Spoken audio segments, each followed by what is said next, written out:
Valuation of share, goodwill हम लोग कर चुके हैं। दो पोर्शन थे हम लोग का, valuation of goodwill and valuation of share. हम लोग गुडविल कर चुके हैं। अभी हम लोग कर रहे हैं वैल्यूएशन ऑफ शेयर, जो कि कितना मार्क का आएगा, 10 मार्क्स। वैल्यूएशन ऑफ शेयर नाम से ही पता चल रहा है कि हमें शेयर का वैल्यू पता करना है कि एक शेयर का क्या प्राइस पड़ रहा है।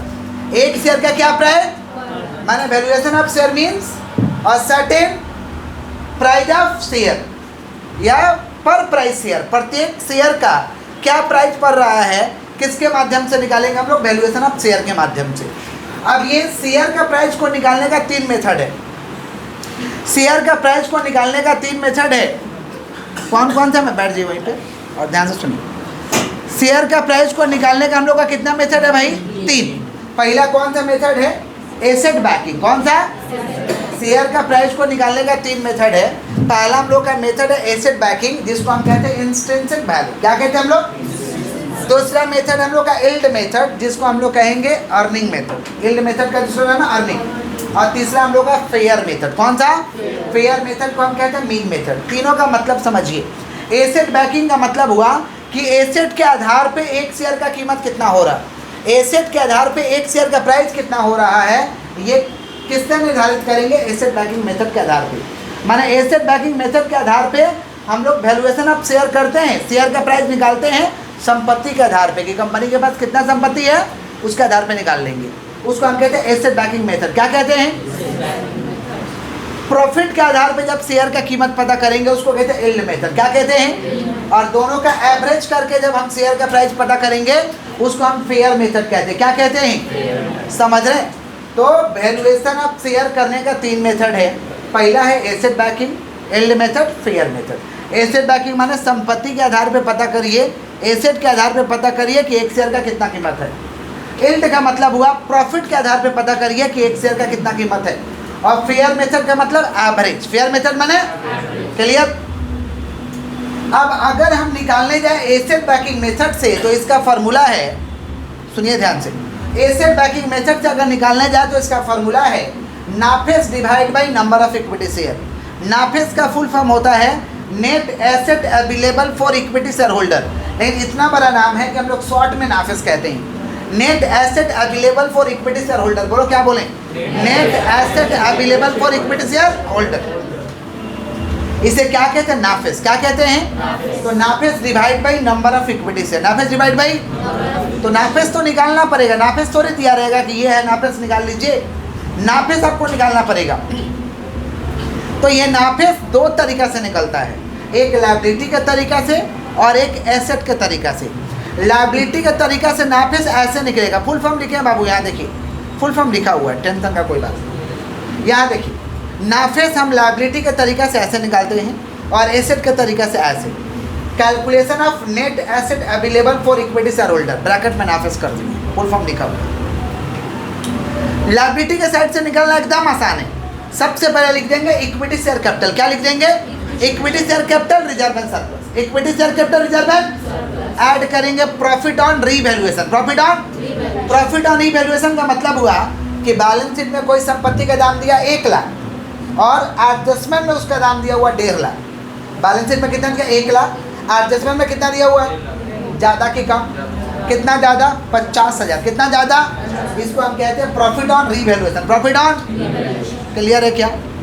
अच्छा मान लीजिए बैलेंस शीट में दाम दिया हुआ 1 लाख और एडजस्टमेंट में वैल्यू दिया हुआ 90,000, ज़्यादा कि कम, कितना कम, तो ये लॉस हो गया है, इसको कहेंगे loss on revaluation. Loss on less करेंगे फिक्टिटियस एसेट। फिक्टिटियस एसेट क्या होता है, preliminary expense, discount on issue of share, discount on issue of, समझ पा रहे, discount on issue of debenture कभी कभी रहता है, तो ये होता है फिक्टिटियस एसेट। फिक्टिटियस एसेट माने ऐसा संपत्ति जिसका मार्केट वैल्यू 0, ऐसा संपत्ति जिसका मार्केट वैल्यू 0, तो फिक्टिटियस एसेट लेस कर देंगे, आ जाएगा हमारा NAFES, net asset available for equity share holder. तो लायबिलिटी के साइड से एकदम सिंपल है, इक्विटी रिजर्व, इक्विटी ऐड कर दो प्रॉफिट ऑन रिवैल्यूएशन, अगर ऐसा कुछ है तो, नहीं है तो मत करो, लेस करो लॉस ऑन रिवैल्यूएशन, ऐसा कुछ है तो, नहीं है तो मत करिए, लेस कर दीजिए फिक्टिटियस एसेट माने प्रिलिमिनरी एक्सपेंस, आ जाएगा नाफिस।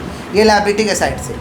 एसेट के साइड से कैसे निकलेगा, एसेट के साइड से है कि सारे संपत्ति को जोड़ लीजिए, added all asset at market value, added all asset at market value, जितना का जितना संपत्ति है सबको जोड़िए। अगर मार्केट वैल्यू है तो मार्केट वैल्यू पे, मार्केट वैल्यू माने होता है एडजस्टमेंट का वैल्यू। मार्केट वैल्यू माने बैलेंस शीट ऊपर रहता है और नीचे एडजस्टमेंट। एडजस्टमेंट में जो वैल्यू दिया वो मार्केट वैल्यू है, और बैलेंस शीट के अंदर जो वैल्यू दिया वो बुक वैल्यू है। बैलेंस शीट के अंदर जो दिया वो क्या है, और एडजस्टमेंट में दिया वो क्या है भाई, मार्केट वैल्यू। कौन सा वैल्यू, तो एडेड ऑल एसेट एट कौन सा वैल्यू, मार्केट वैल्यू। कौन सा value, if market value not given then taken book value. अगर मार्केट वैल्यू नहीं दिया हुआ तो क्या ले लेंगे, बुक वैल्यू। बुक वैल्यू माने बैलेंस शीट का वैल्यू, बुक वैल्यू माने तो added all asset at market value. अगर एडजस्टमेंट में वैल्यू दिया एडजस्टमेंट वाला लीजिए, नहीं है तो बुक वैल्यू ले लीजिए। एक्सेप्ट फिक्सेड एसेट, किसको छोड़ के भाई, फिक्सेड एसेट को छोड़ के। किसको छोड़ के, फिक्सेड एसेट नहीं लेना है, सारे एसेट को लेना है। मार्केट वैल्यू है तो मार्केट वैल्यू, नहीं है तो किसको छोड़ करके, फिक्सेड एसेट। किसको छोड़ के, डिडक्ट करेंगे सारे लायबिलिटी को, deduct all liability, deduct except equity share capital reserve and surplus. सब लायबिलिटी को घटा देना है। किसको छोड़ के, equity share capital reserve and surplus, ये एसेट के साइड से। बाकी दोनों साइड सीखना जरूरी है, हम सवाल में दोनों साइड कवर करेंगे, चिंता का कोई बात नहीं। क्लियर। नाफेस आ गया, बैठा दीजिए। NAFES divide by number of equity share, NAFES divide by number of banking बन गया। अब यील्ड मेथड का दो चीज़ है फॉर्मूला में, एक्सपेक्टेड रेट ऑफ रिटर्न और value per share. Expected rate of return कैसे निकलेगा, PAFES divide by total paid up equity capital into 100। तो पाफेस तो पता करना पड़ेगा। पाफेस माने profit available for equity share holder, profit available for equity share holder. ये हम फुल फॉर्म नहीं लिखवाए, सवाल में लिखवा देंगे। पाफेस का फुल फॉर्म क्या है, profit available for equity share holder. जोर से बोलो। तो पाफेस तो आपको निकालना पड़ेगा ना, तो पाफेस कैसे निकलेगा, सुनिएगा ध्यान से। इसका ये फॉर्मेट है, पाफेस का ये फॉर्मेट है, average profit before interest and tax या profit before interest and tax. Average profit before interest and tax या profit before interest and tax. पहले एवरेज प्रॉफिट का बात कर लें। मान लीजिए खाली दे दिया profit before interest and tax, okay बैठा देंगे। Profit before interest and tax दिया, बैठा देंगे। लेकिन 3-4 साल का प्रॉफिट दिया, तो 3-4 साल का प्रॉफिट है तो क्या करना पड़ेगा, एवरेज। क्या करना पड़ेगा, तो एवरेज कैसे निकालेंगे। 3 साल का प्रॉफिट है, तीनों को जोड़े 3 से डिवाइड। 4 साल का प्रॉफिट है, चारों को जोड़े 4 से डिवाइड। 5 साल का प्रॉफिट है, 5 को जोड़े 5 से। समझे, कब करेंगे, जब 3-4 साल का प्रॉफिट दे देगा। खाली ऐसे बोल दिया एवरेज प्रॉफिट बिफोर टैक्स, लिख देंगे डायरेक्ट। खाली प्रॉफिट बिफोर टैक्स 1 साल का दिया मैंने, लिख देंगे। लेकिन 3-4 साल का दे दिया तो क्या करेंगे, क्या करेंगे हम लोग। अब 4 साल का तो चारों को जोड़ेंगे 4 से डिवाइड। 5 साल का जो तो 5 को जोड़ेंगे 5 से। तो एवरेज का मतलब समझ गए हैं, एवरेज प्रॉफिट का मतलब समझ गया। दिया तो ओके, नहीं दिया तो निकाल लो। दिया तो ओके, नहीं दिया तो खाली 1 साल का प्रॉफिट लिखा मैंने, वो एवरेज है, बात खत्म। चुपचाप बैठाइए, समझे क्या बोले। उसमें एवरेज मत खोजिएगा, एवरेज कब खोजिएगा, जब 3-4 साल का प्रॉफिट रहेगा। समझे क्या बोले। तो average profit before interest and tax, उसमें से लेस कर देंगे इंटरेस्ट ऑन लोन या interest on debenture. Interest on loan या इंटरेस्ट ऑन लोन, डिबेंचर माने लोन ही होता है, तो इंटरेस्ट ऑन लोन या क्या, डिबेंचर। समझ पा रहे क्या बोल रहे हैं, लेस कर देंगे डिबेंचर का ऊपर और लोन का ऊपर इंटरेस्ट लेस कर देंगे। तो क्या आएगा, एवरेज प्रॉफिट बिफोर टैक्स। क्या आएगा, उसमें से लेस कर देंगे टैक्स, तो आएगा average profit after tax, average profit. और उसमें से 2 चीज लेस करेंगे, ट्रांसफर टू रिजर्व। बोलेगा ट्रांसफर टू रिजर्व 20%, 30% बोलेगा, नहीं बोलेगा नहीं करेंगे, सीधा बात है। ट्रांसफर टू रिजर्व और क्या लेस करेंगे, preference dividend. Preference share capital पे जो चार्ज होता है उसको प्रेफरेंस डिविडेंड बोलते हैं। प्रेफरेंस शेयर कैपिटल पे जो चार्ज होगा उसको क्या कहते हैं, प्रेफरेंस डिविडेंड। लेस करेंगे, आ जाएगा पाफेस। अच्छा मान लीजिए सवाल दिया है एवरेज प्रॉफिट बिफोर टैक्स, माने टैक्स लेस करना है, एवरेज प्रॉफिट आफ्टर टैक्स, फिर 2 चीज लेस करना है। ऐसा दिया एवरेज प्रॉफिट आफ्टर टैक्स, तो खाली 2 चीज लेस करना है, समझे। अच्छा बिफोर इंटरेस्ट एंड टैक्स दिया माने शुरू से करना है, पहले इंटरेस्ट लेस होगा फिर टैक्स लेस होगा। माने जहाँ से दिया है उसके बाद वाला स्टेप फॉलो कर देना है, जहाँ से दिया उसके बाद वाला स्टेप। अब मान लीजिए average profit before interest and tax दिया माने शुरू से करना होगा। एवरेज प्रॉफिट बिफोर टैक्स दिया माने यहाँ से करना होगा। एवरेज प्रॉफिट आफ्टर टैक्स दिया माने यहाँ से करना होगा। समझे क्या बोले, क्लियर। हम पूरा कंप्लीट आपको स्टेप लिखवाएं। यील्ड का फार्मूला है, पहले निकालना पड़ेगा एक्सपेक्टेड रेट ऑफ रिटर्न। क्या निकालना पड़ेगा, इसका फार्मूला है PAFES divide by total paid up equity capital. PAFES divide by total paid up into 100। Value per share कैसे आएगा, expected rate of return divide by normal rate of return into paid up value per share. Paid up value आ जाएगा value per share. Fair method तो लिखवाए नहीं है, तो fair method हम सवाल में लिखा देंगे, जगह कहाँ बचा है कि लिखवाएं। समझे? एक क्वेश्चन लिखिए, पेयर मेथड एकदम आसान है, आप लोग भी बोलिएगा कि हमारे लिए है, और ऐसे सारे मेथड आसान है, समझे? क्वेश्चन लिखिए, क्वेश्चन लिखिए, calculate calculate calculate value of an equity share, calculate value of an equity share, calculate value of an equity share, calculate value of an equity share under all method, under all method, तीनों method से निकाल रहे हैं, ऐसा नहीं बोलेगा या बोल भी देगा। अंडर कौन सा मेथड? ऑल मेथड, हो गया, नाम बताएगा वहाँ पे, अंडर ऑल मेथड। अब एक एक करके इंफॉर्मेशन लिखिएगा, ठीक है? लिखिए 2000 comma 9% preference share, 2000 comma 9% preference share of ₹100 each, of ₹100 each, हो गया, हो गया, हो गया। उसके नीचे लिखिए 50,000 equity share of ₹10 each, 50,000 equity share of ₹10 each, comma 8 पर शेयर पेड अप, 8 पर शेयर पेड अप, कॉमा 8 पर शेयर पेड अप, 8 पर शेयर पेड अप, हो गया। उसके बाद वाला लाइन में लिखिए reserve and surplus, reserve and surplus ₹3 lakh,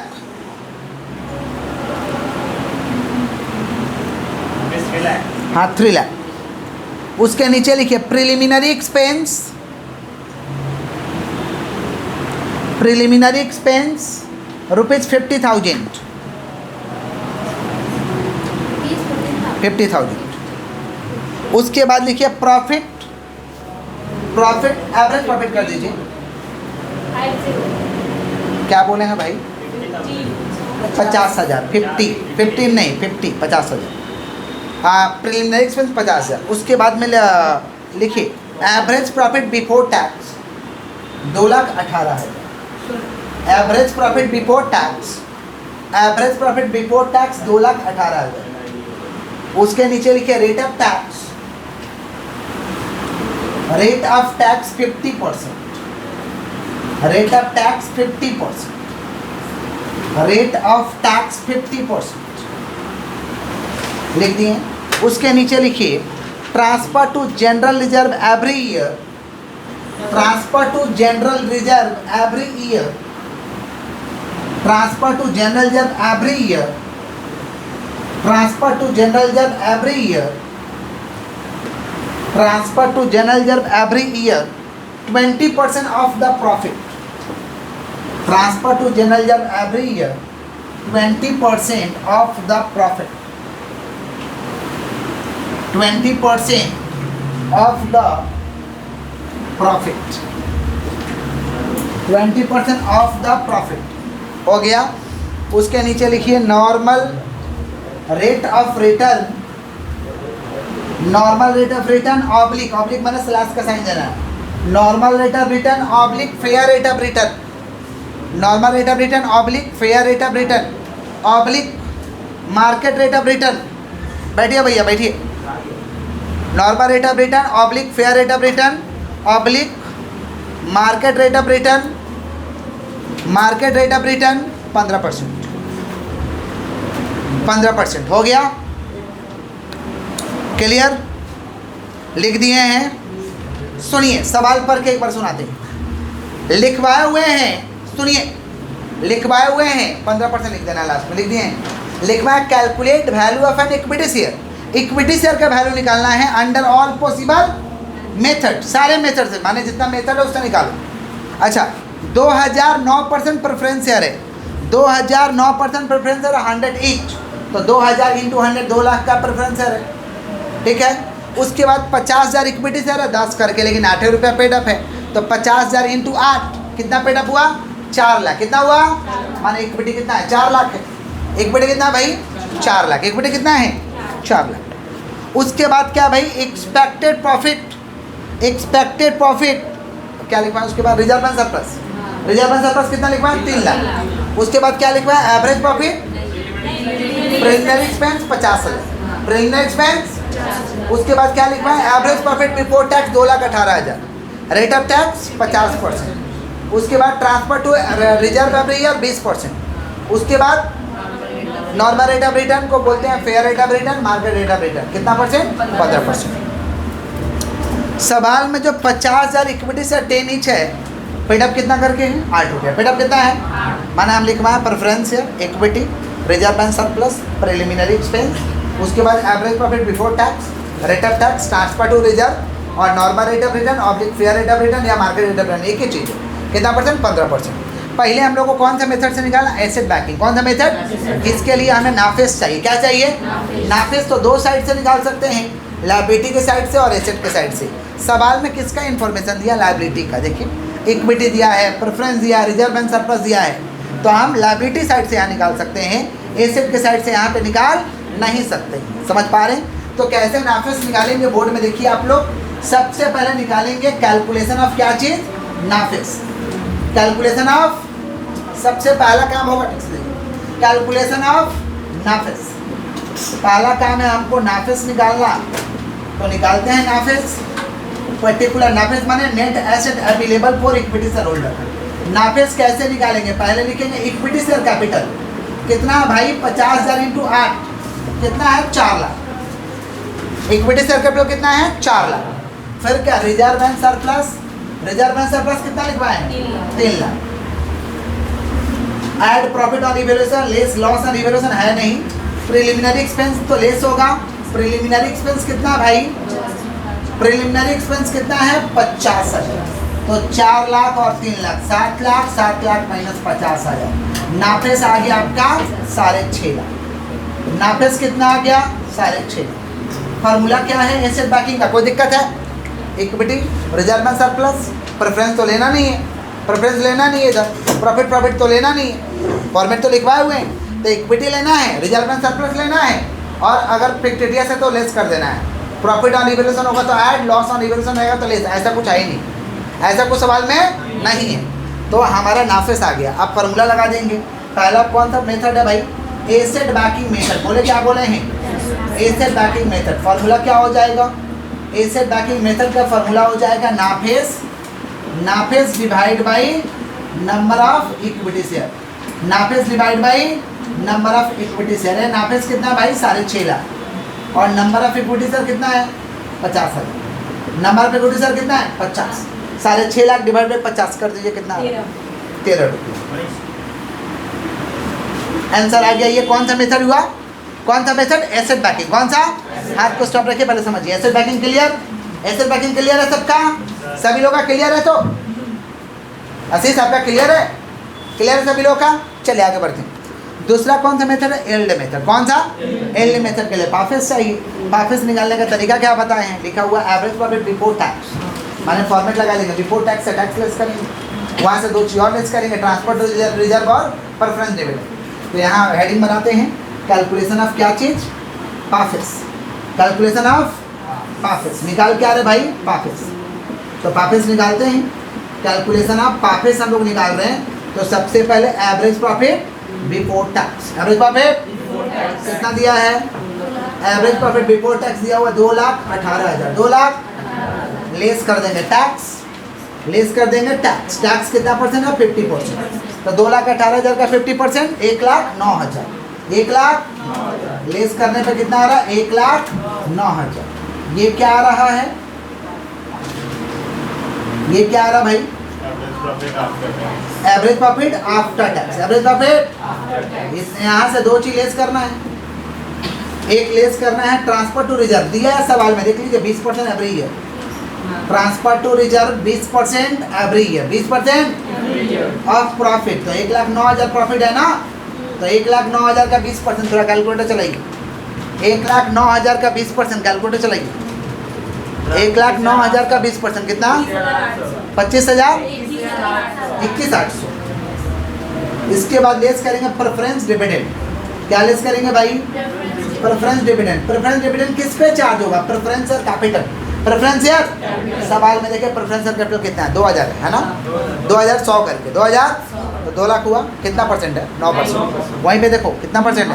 preference के बगल में देखो परसेंटेज होता है, वही वाला चार्ज करेंगे।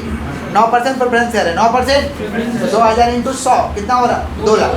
2 लाख का 9% नहीं रहेगा, नहीं चार्ज करेंगे, जरूरी नहीं चार्ज करना। प्रेफरेंस शेयर है या नहीं है तो कहाँ से चार्ज करेंगे? रहेगा तो प्रेफरेंस डिविडेंड चार्ज करेंगे, नहीं रहेगा तो नहीं चार्ज करेंगे, सीधा बात है। तो प्रेफरेंस डिविडेंड कितना हो रहा भाई? 2000 इंटू 100 2 लाख। 2 लाख का कितना परसेंट? 9%। 18 लेस करिए, ये हमारा आ गया पाफिस। बताइए कितना हो रहा भाई? 69। अब यील्ड मेथड का फॉर्मूला वापस आ गया हम लोग का 69,200। अब हम लोग का यील्ड मेथड का 2 फार्मूला लगाना पड़ेगा 69,200। अब यील्ड मेथड का 2 फार्मूला लगाना पड़ेगा, एक्सपेक्टेड रेट ऑफ रिटर्न और वैल्यू पर शेयर। आप फार्मूला लगाते हैं यहाँ पे, सुनिएगा ध्यान से। कौन सा मेथड है भाई? Yield method. कौन सा मेथड? तो यील्ड मेथड का फॉर्मूला है पहला expected rate of return. Expected rate of return, expected rate of return का फॉर्मूला होता है PAFES divide by total paid up equity capital. Total paid up equity capital. PAFES divide by total paid up equity capital. PAFES divide by total paid up equity capital into 100। PAFES divide by total paid up equity capital into 100। PAFES कितना निकला भाई? 69,200। Total paid up equity capital कितना? 50,000 है। 50,000 into 8, 50,000 into कितना हो रहा? 4 लाख। कितना हो रहा? पेड अप तो 4 लाख हुआ ना, इंटू 100 कितना हो रहा? 17.3% हो गया। हो गया। फिर वैल्यू पर शेयर, आकाश देख रहे हो? Value per share, value per share का फॉर्मूला है expected rate of return. Expected rate of return divide by normal rate of return. Expected rate of return divide by normal rate of return. Expected rate of return divide by normal rate of into paid up value per share. Paid up value per share formula है। Expected rate of return कितना निकला भाई? 17.3%। 17 normal rate of return कितना दिया हुआ है? 15%। और paid up value per share 8 रुपया। Paid up value per share कितना? अरे पेड अप वैल्यू पर इक्विटी शेयर, पर शेयर मैंने पर लिख दे रहे, पर क्या? Equity share. Paid up value पर इक्विटी शेयर कितना भाई? 8 है। कितना आ रहा? 9.26। ये वो यील्ड मेथड। कौन सा मेथड? क्लियर? पक्का? हम यहाँ सवाल लिखाने के लिए ये जो एसेट बैकिंग है ये पार्टली पेड अप कर दिए ताकि इसको कंसेप्ट क्लियर हो जाए। यील्ड वाला, यील्ड वाला का कंसेप्ट क्लियर करने के लिए हम इसको पार्टली पेड अप कर दिए। पार्टली पेड अप माने समझते हैं? इक्विटी का पूरा पैसा नहीं मिला, 10 का माल 8 मिला। 10 का माल है तो कितना मिला? माने पार्टली पेड अप है, फुल्ली पेड अप नहीं है, पार्टली पेड अप है। तो ये जो 13 रुपया कीमत है ना, तो हमें इसको लिखना पड़ेगा कि वैल्यू पर इक्विटी शेयर ब्रैकेट में पार्टली पेड अप। ब्रैकेट में समझ पा रहे हैं? ऐसे एग्जाम में आपको फुल्ली पेड अप का ही सवाल दिया रहेगा। माने 50,000 इंटू 10 वो 8 रुपये का ही रहेगा। 8 रुपया तो यहाँ कितना लेते? 5 लाख। कितना लेते? यहाँ कितना लेते? 10 रुपया लेते। कितना? लेकिन आपको हम पूरा कंसेप्ट सिखाने के लिए पार्टली पेड अप कर दिए। समझ पा रहे हैं क्या बोल रहे हैं? तो ये जो कीमत निकला है फुल्ली पेड अप का नहीं निकला, किसका निकला? तो लिखना पड़ेगा। समझ पा रहे हैं क्या बोल रहे हैं? क्लियर है यहाँ तक? तीसरा मेथड का क्या नाम है भाई? Fair method. कौन सा मेथड? अच्छा, पार्टली पेड अप हो या फुल्ली पेड अप निकलता है ऐसे ही। पार्टली पेड अप हो या fully paid up. Partly paid up है तो पार्टली पेड अप का वैल्यू बैठा दिए, अब फुल्ली पेड अप है तो 5 लाख होता है, निकलेगा वैसे ही वो कोई भी पेड अप हो। समझ पा रहे हैं क्या बोल रहे हैं कि नहीं समझ पा रहे? कौन सा मेथड निकाला? Fair method. कौन सा मेथड? फेयर मेथड का फॉर्मूला है asset backing method, asset backing method plus yield method. Asset backing method plus yield method divide by 2। Asset backing method plus yield method divide by 2। Asset backing method का answer कितना है भाई? 13 और yield method का कितना आया 9.226 9.23 कर देते हैं हाँ डिवाइड बाई 2 बताइए कितना होगा 11.1115 तो मतलब फेयर मेथड एकदम सिंपल है 115 फेयर मेथड एकदम सिंपल है एसेट बैकिंग का आंसर और यील्ड का आंसर बैठा दीजिए डिवाइड बाई 2 कोई दिक्कत समझ गए हैं पक्का तो ये रहा कौन सा एसेट बैकिंग वो पार्टली पेडअप वाला सवाल रहेगा तो पार्टली पेडअप का वैल्यू बैठेगा फुली पेडअप रहेगा तो फुली पेडअप का वैल्यू बैठेगा समझ पा रहे सवाल तो पार्टली पेडअप नहीं था क्लियर तो यहाँ लिख दे रहे हैं वैल्यू पर इक्विटी शेयर 13 आया है अच्छा फुली पेडअप रहेगा तो लिखना नहीं पड़ेगा लेकिन पार्टली पेडअप है तो लिखना पड़ता है पार्टली पेडअप रहता तो लिखना पड़ता है समझ पा रहे हैं क्लियर है क्या पक्का पक्का कोई दिक्कत समझ गए हैं क्लियर कॉपी